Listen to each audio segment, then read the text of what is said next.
uždaviau šiandien grupėje klausimą, ar ne, kas turit kokių klausimų, situacijų, į ką galėčiau sakyti.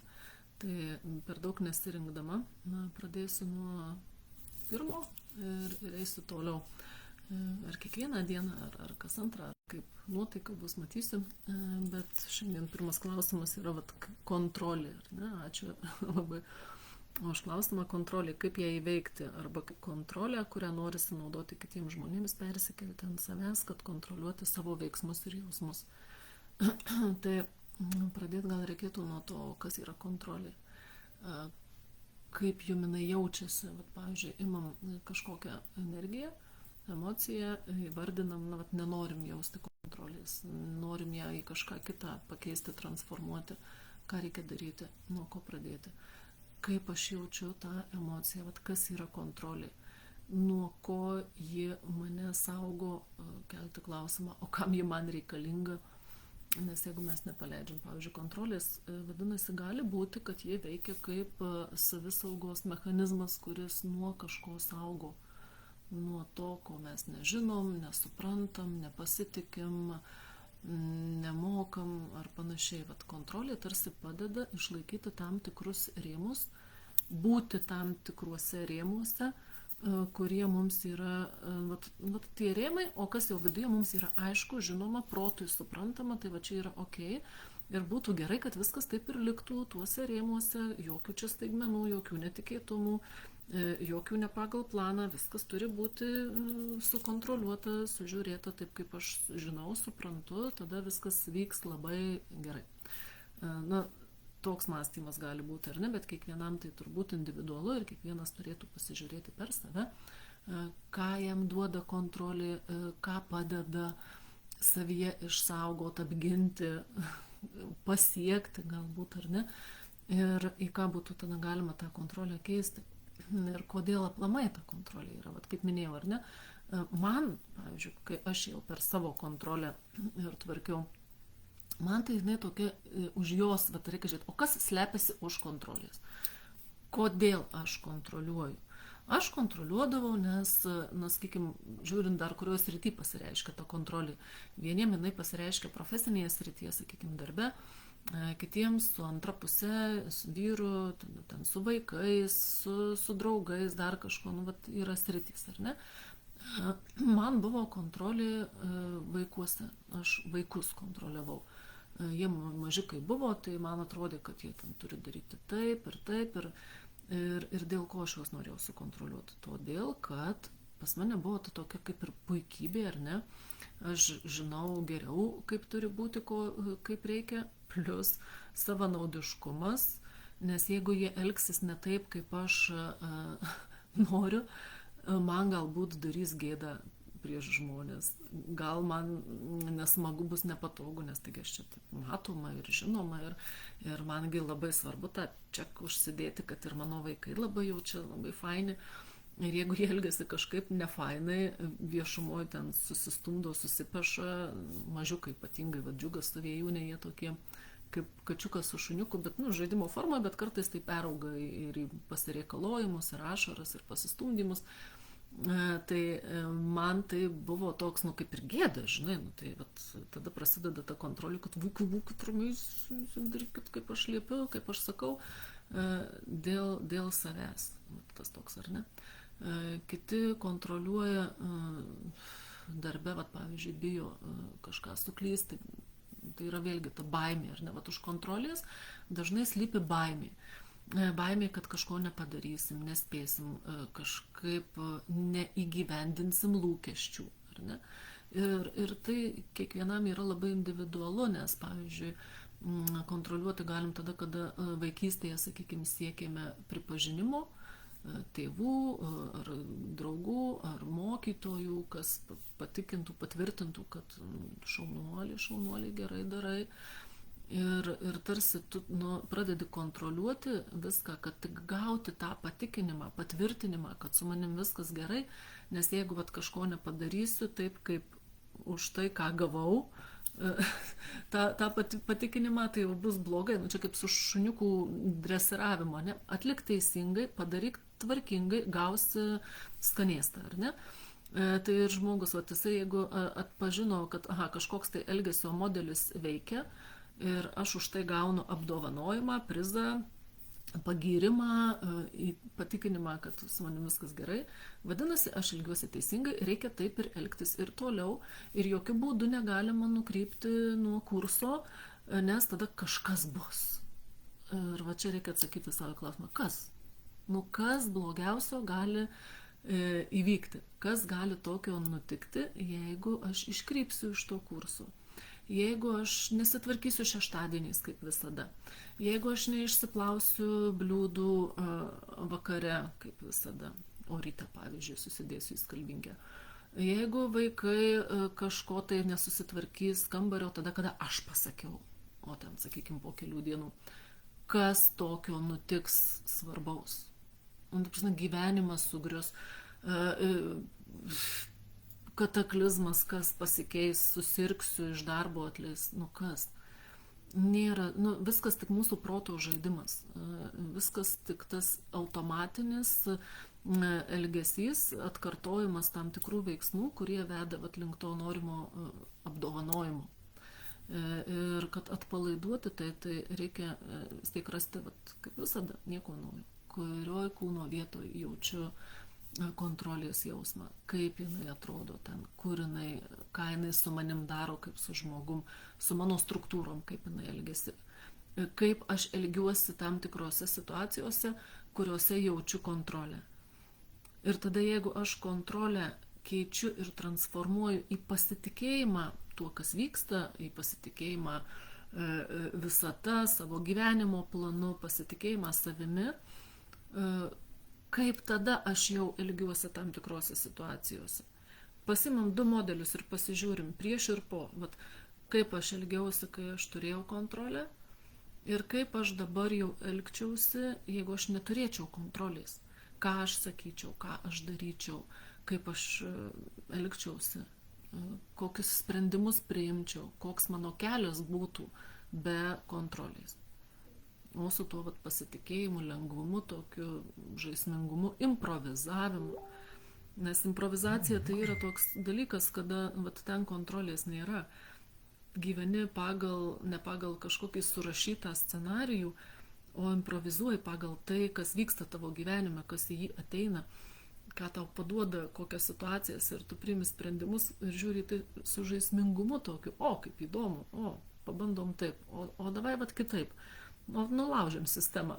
Įpratau taip, o dabar padarau kitaip. Tai yra darbas su savimi, ugdymasis toksai. Nes mes įprantam mechaniškai kažką daryti ir tada jau tampa automatas, mes net negalvom, kodėl mes taip elgiamės. Tiesiog pasakom, tiesiog padarom, apšaukiam, uždominuojam kažkaip. Yra tokie, net paprasti pratimai, jūs turbūt žinot, čia su tuo dvasingumu mažai susiję, čia fizika tiesiog, ar ne, jeigu valom dantis dešinę ranką, pabandykim vieną vakarą kairę, kitą kartą dešinę, tiesiog.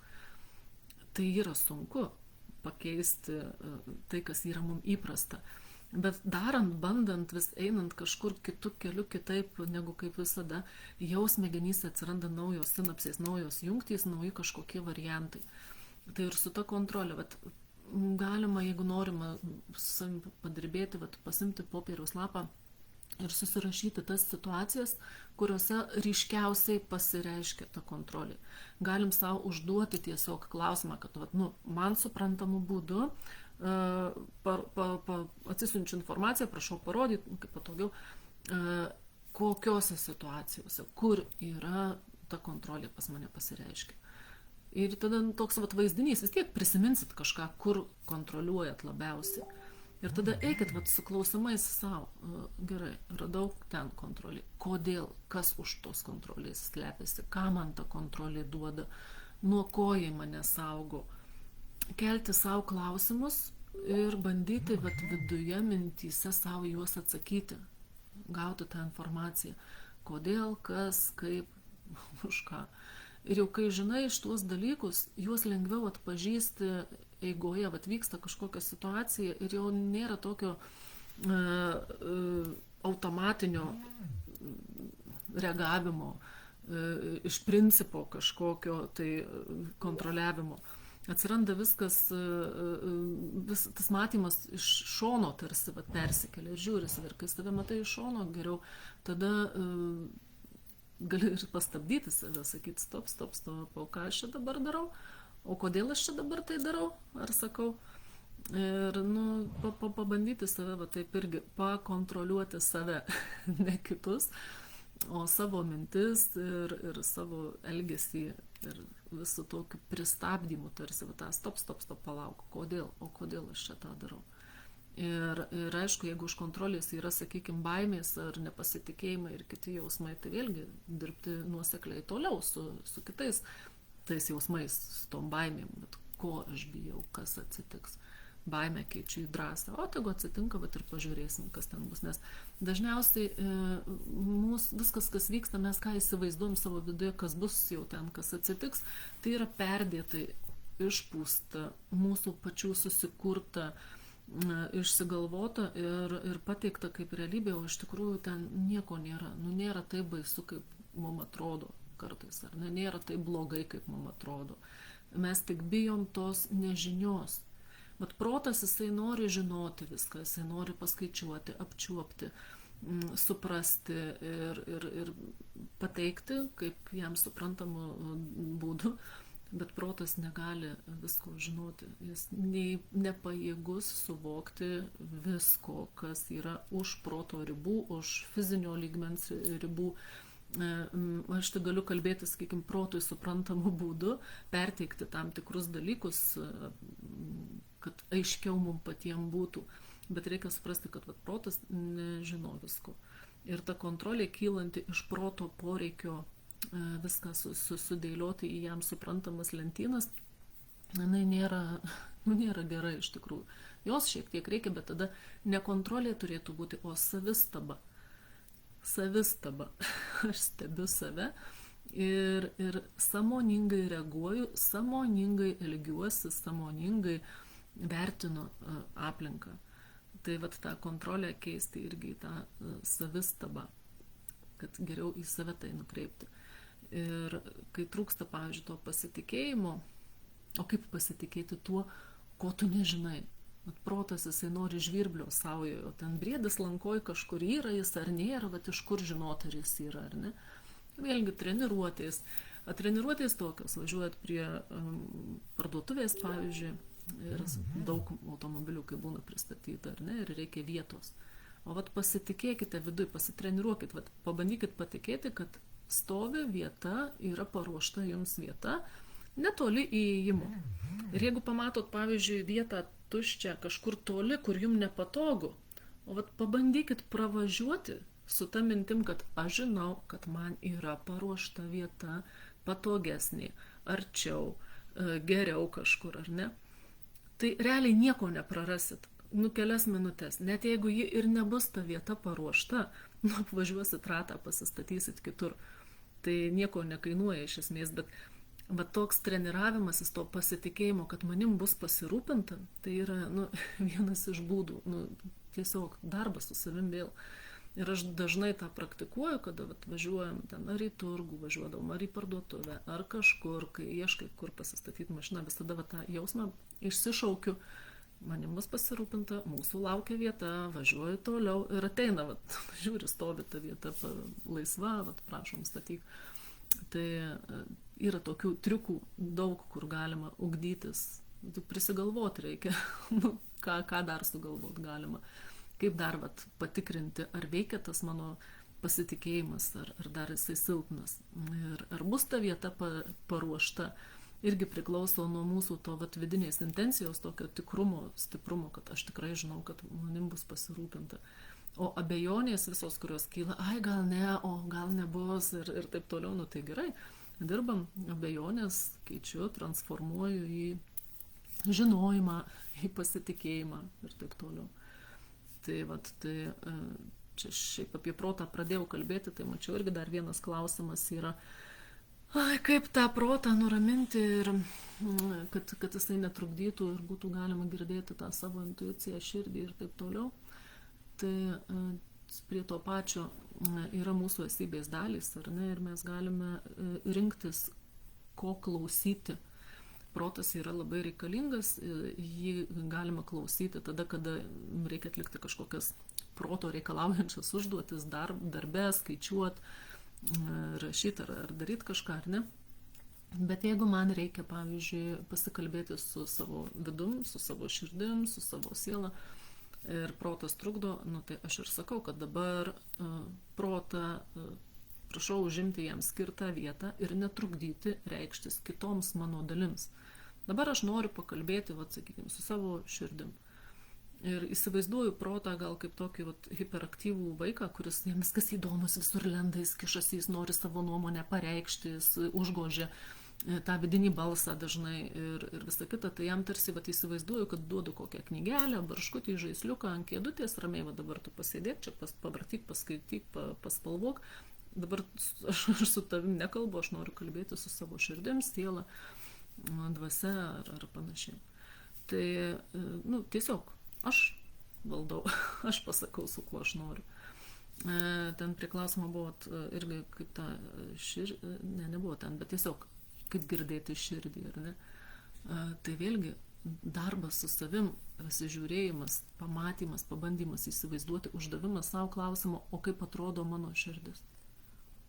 Prašau man suprantamu būdu parodyti, kaip atrodo mano širdis. Ir gali būti, kad vieniem ta širdis pasirodo kaip sudžiūvusi slyva, kitiems kaip užrakinta kažkokia apipainiota vielom dratais, spynom, kažkokiom dėžutėse įdėta, kažkokia perdurta kraujuojanti, ar ne?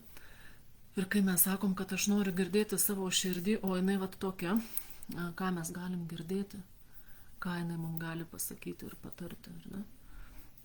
Ir kokios kokybės bus tie patarimai. Ir klausimas, o kodėl mes taip su savo širdim pasielgiam, kodėl mes ją ten taip uždarom, užrakinam.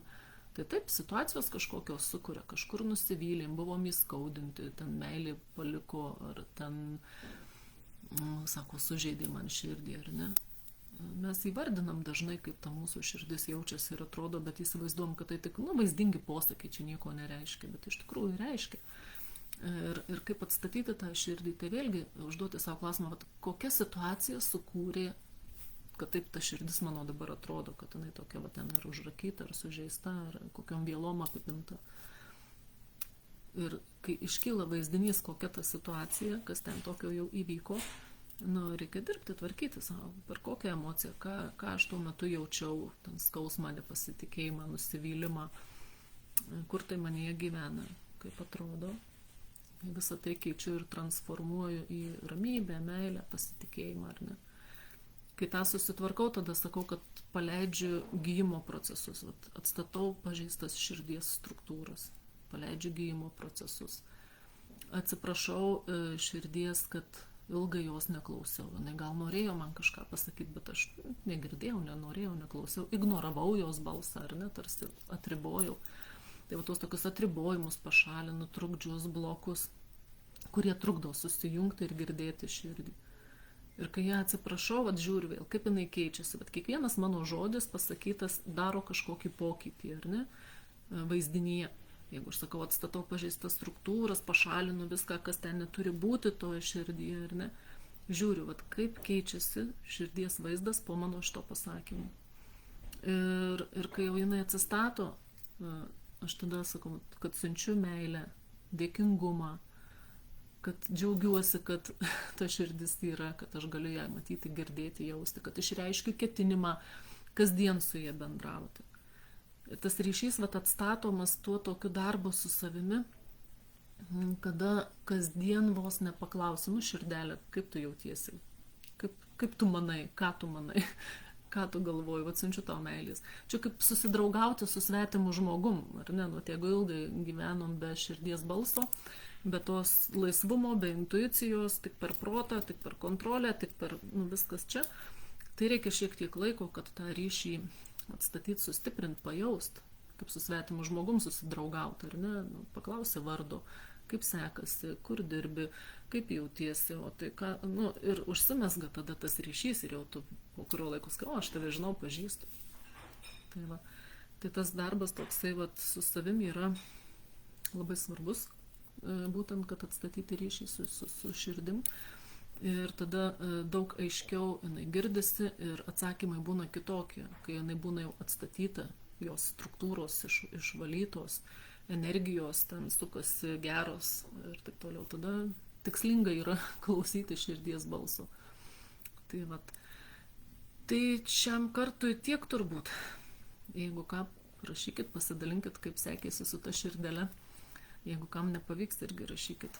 O padirbėsim, gal atsistatys, susitvarkys. Ir ta kontrolė, kaip sakau, savistaba. Apie tai pagalvokit. Ir ką, gero savaitgalio. Pailsėkim.